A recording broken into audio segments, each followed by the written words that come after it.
a MCQ from integration, and the MCQ is given by if fx is given by minimum of these two function, where box x it is also known as step function denoted by greatest integer function, then we have to find the value of integration -1 to 1 fx dx is equal to 4 options are given. We first break this integration into two parts. This is -1 to 0, this is fx, plus this is 0 to 1, this is also fx dx. Right, here we write dx, here we also write dx.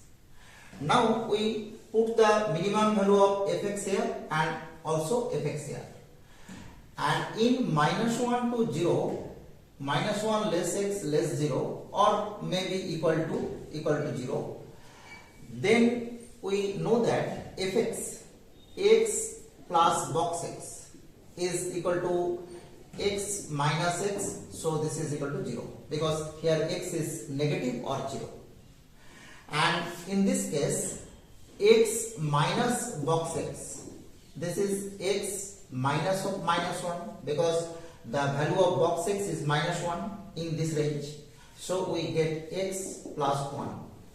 Now in -1 to 0, the minimum value of these two must be equal to 0.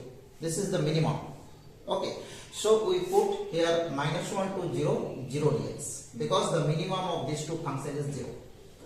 Also take 0 less x less equal to 1. Then for the first we write x plus mod x, this is x plus x because this is also x, since x is positive, so this is 2x.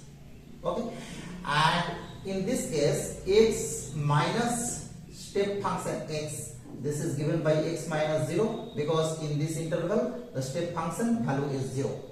Okay, this is the greatest integer function not exceeding x, this is 0, so this is equal to x, and in this interval the minimum of this and this is given by clearly x, so we put here x, and so the integration is 0 plus x square by 2, and the ranges are 0 to 1, so this is half, and our correct option is option number C. Very simple but interesting problem of integral calculus. Thank you for watching.